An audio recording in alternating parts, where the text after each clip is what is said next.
Olá, fãs de Cavaleiros do Zodíaco! Hoje estamos com uma edição especial do nosso canal, porque tivemos um grande lançamento na internet. Nessa época onde está prestes a sair o filme live action de Cavaleiros do Zodíaco, foi encontrado, melhor, no ano passado foi encontrado e esse ano finalmente está sendo colocado a público, o episódio piloto, isto é, o primeiro episódio que daria origem a uma série se fizesse sucesso, de uma animação 100% americana dos Cavaleiros do Zodíaco chamado Guardiões do Cosmo, Guardians of Cosmo.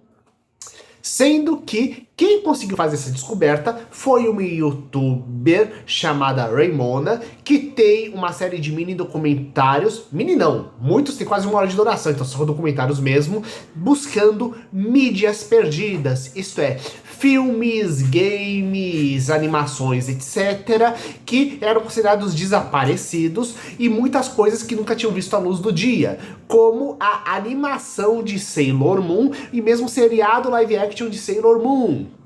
Sim, teve 2 tentativas de produção americana. E o que acontece? Essa mesma empresa que estava tentando, na época, aproveitar o sucesso de Power Rangers para tentar achar grandes sucessos do Japão que isso pudesse replicar nos Estados Unidos ao mesmo nível mundial.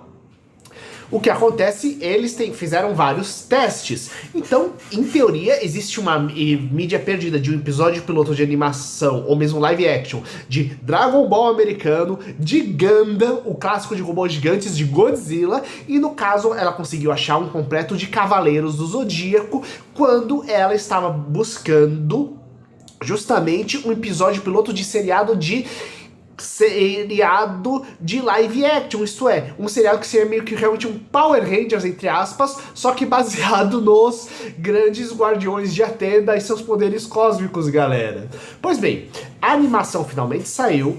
Aqui eu vou analisar com certos spoilers, então quem não assistiu, vai lá assistir, ou se você não quiser assistir por outros motivos, tudo bem, afinal eu entendo que a qualidade da animação, ela tá longe de ser aquela coisa clássica dos Cavaleiros, né, ou dos clássicos animes dos anos 80, porém é uma coisa interessante, que é a primeira coisa, que ela tem um traço que ele é bem longe daquela coisa horrorosa que era a versão americana de Sailor Moon, e ele passaria tranquilamente como um seriado de ação americano dos inícios dos anos 90. Lembra um pouquinho o estilo dos Seis Biônicos, ou mesmo dos Silverhawks. Esses seriados menores, mais divertidos de ação, que passavam na televisão ao lado de clássicos como He-Man e Thundercats, né?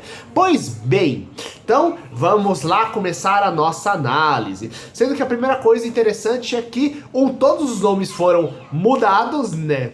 Inclusive, ao invés de Shun é o Max, ao invés do Shiryu de dragão é o Clint de dragão, apesar dele continuar chinês e sendo treinado na China, né? Então aqui vai a primeira questão importante, que é, os cavaleiros aqui, eles são treinados não como cavaleiros de armaduras, mas sim, cada um é de uma linhagem de artes marciais diferentes, treinado em um canto diferente do planeta, sendo que nem o nome desses locais, nem o nome dos seus mestres é revelado, porém é nitidamente a maioria deles baseado justamente nos mesmos mestres que aparecem no seriado original. Então, temos o guerreiro com o poder do Pegasus, aprendendo a dar socos em super velocidade, que ele chama do Meteoro de Pegasus lá, onde ele é treinado por uma mestra muito parecida com a Marin de Águia, usa uma máscara misteriosa. O Cavaleiro de Dragão, ele é treinado não nos ciclos pincos antigos, mas você vê que é do lado da muralha da China também, ele continua com um mestre que é igualzinho ao mestre Donko clássico dele. O Cavaleiro de Cisne, não vou chamar de Yoga no caso, porque não é o nome dele aqui, personagem, visualmente está tudo bem semelhante, sabe? Só que aqui, uma coisa interessante, que ele treina numa geleira, dá a impressão por uma frase que ele fala, que ele tá na Rússia, ou de origem russa, né? Só que é engraçado que o mestre dele, você não sabe exatamente quem é, porque ele tá coberto dos pés à cabeça de roupas contra o frio, o que é engraçado, porque teoricamente ele é um lutador do frio, né? Inclusive você só vê que ele tem um óculos e um bigodão cobrindo mais a cara, né?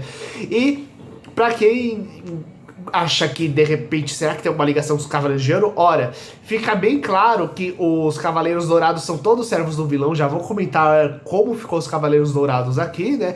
Mas a gente tem que lembrar que na animação de Cavaleiros do Zodíaco, eles inventaram um mestre pro Yoga que não era um Cavaleiro de Ouro, que era um Cavaleiro de Cristal, capaz de pegar e também controlar o gelo, né? Então, aqui muitas coisas que existem foram inventadas puramente pra animação, que não tem muita explicação lógica, aqui pode definir sem problema, porque não tem essa conexão forte com as constelações. São simplesmente artistas marciais com as mais diversas habilidades pelo mundo, os heróis aqui.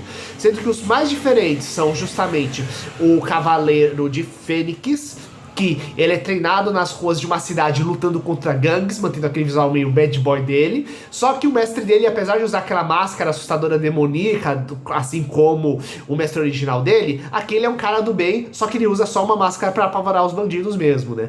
Enquanto o Andrômeda, ele é treinado no que parece ser um templo tailandês e por uma mestra, o que dá a entender que provavelmente eles devem ter se inspirado na June de Camaleão, pra poder pegar e criar essa parte da história, sendo que ele é um mestre das correntes.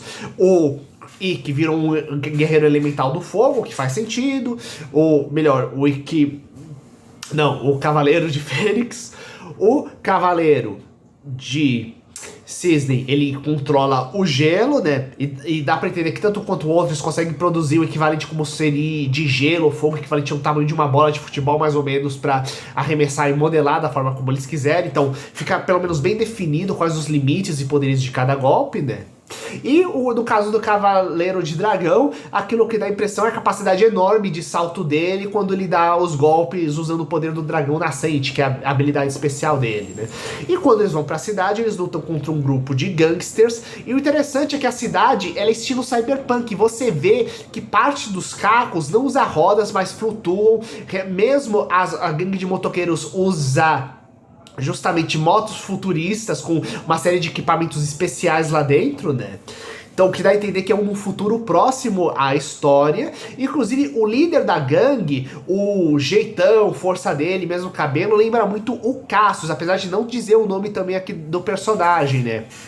Então, a gente fica se perguntando até onde a ideia seria pegar os cavaleiros de bronze, de prata, mesmo os cavaleiros extras que foram criados, como o Cavaleiro do Fogo, que aparecem no meio do anime dos cavaleiros lá, ou mesmo também cavaleiros que fossem exclusivos do mangá, e botar lá como artistas marciais ou gangsters, releituras das mais diversas formas, né? Sem precisar ter tanto apego, sem essa questão das armaduras. Já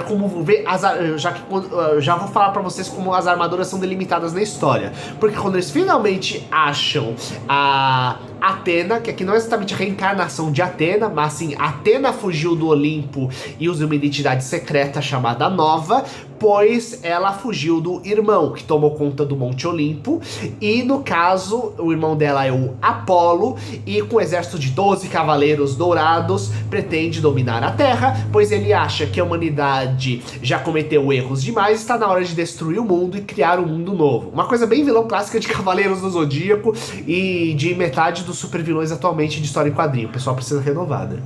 Só que aí a gente já vê os primeiros probleminhas da história, né? Que é, número 1, esqueça essa coisa clássica que tem do sétimo sentido, do poder do cosmo como um poder. Aqui Guardiões do Cosmo porque Guardiões do Universo, né? Do cosmos como a existência aqui no caso, não como o poder cósmico que dá origem ao poder dos cavaleiros que a gente tem nas histórias tradicionais, né?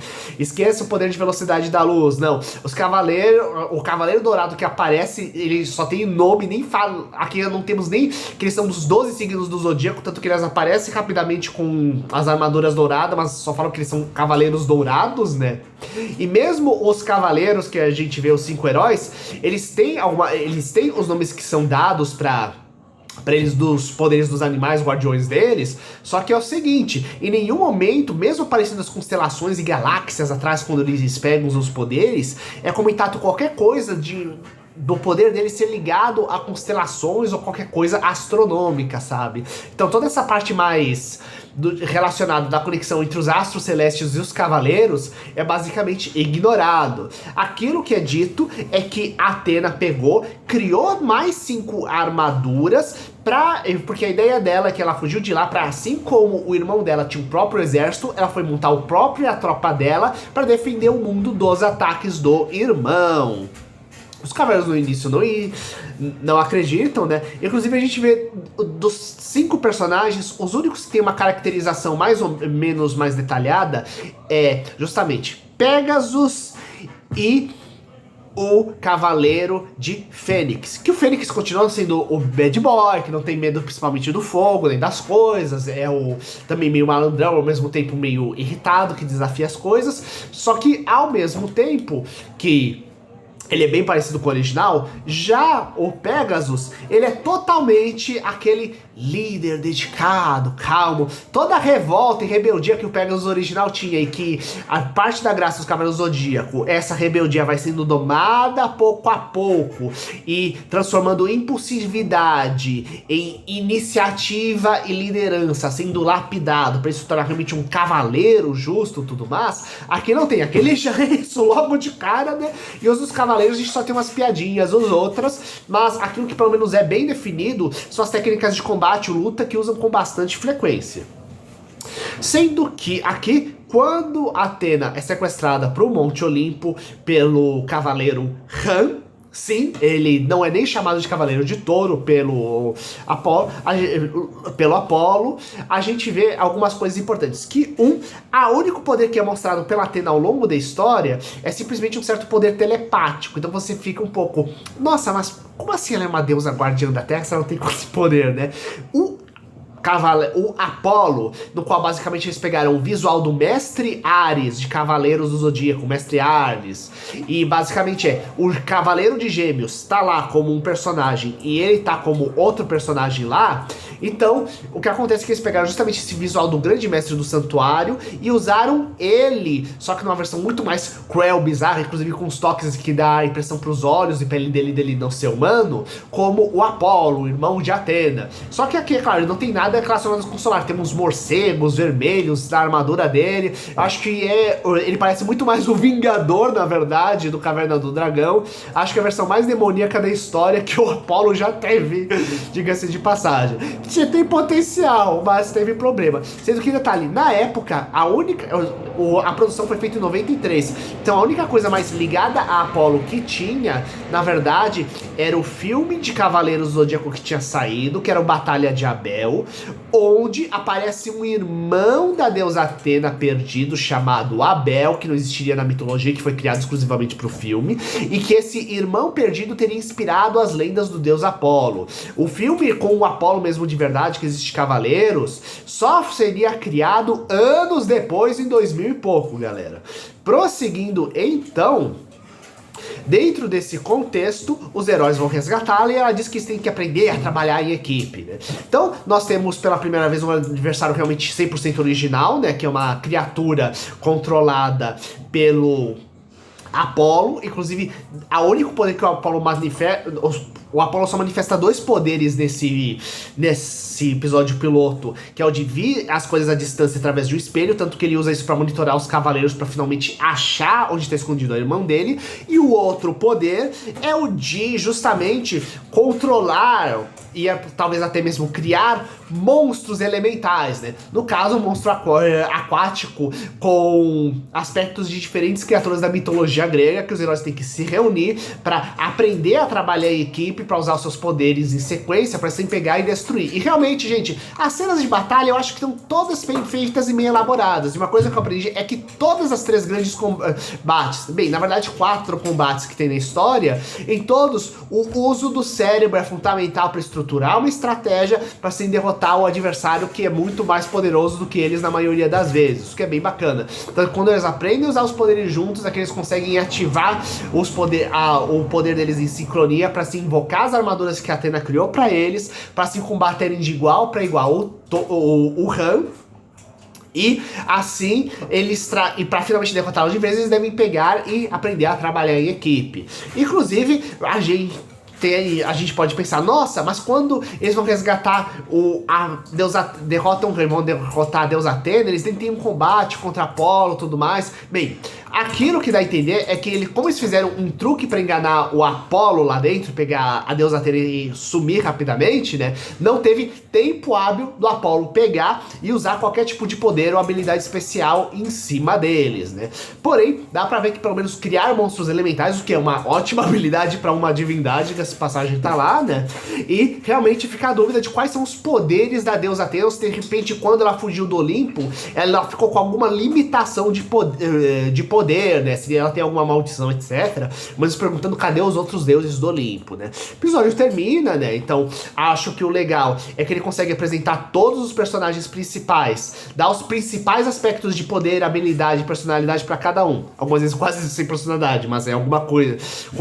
Mostrar aquele mundo onde acontece a história e ter uma aventura completa de resgate da Atena, sabe? Então, eu acho que os combates foram bem bacanas. A animação como um todo é um ok para aquele período, né? Eu acho que o grande X da questão é que realmente o sétimo sentido, isto é, a capacidade de perceber a energia primordial do Big Bang e manipular como fonte de poder, lembrando que mesmo o nome Cosmos, que vem da Grécia Antiga, não é uma fonte de energia em si ou o nome apenas do universo, é o nome do próprio equilíbrio, da harmonia cósmica, né? Então a gente pode pensar até onde envolve a questão dos cavaleiros ao perceber a estrutura da harmonia do universo, absorvem o poder daquilo e usam aquilo para criar seus ataques espetaculares, né? E aqui a gente não tem nada disso. A gente tem uma batalha mais simplesinha de artes marcial, apesar de bem bolada, né? E que fica com aquela coisa de você querer explorar mais os personagens, né? Será que se tivessem tido uma aprovação parcial e colocado uma série de diretrizes pra seguir, teria ido pra frente o seriado? Ou simplesmente o pessoal teria dito, ou talvez até tenha acontecido isso, só que o pessoal disse, não, a gente não vai seguir isso, tchau, vai tentar outra coisa? Então, fica bem interessante a gente especular essas coisas, né? Se uma série de 13 episódios, por exemplo, na prática daria pra realmente mostrar cada um dos cavaleiros de ouro atacando, né? Nesse processo tem tempo suficiente de história para mostrar mais detalhes sobre a linhagem guerreira de cada um, mostrando os mestres e os detalhes de cada um dos personagens, né? E o 13º episódio numa grande batalha final contra o Apolo, que poderia ser, talvez até as armaduras brilhando em dourado, né?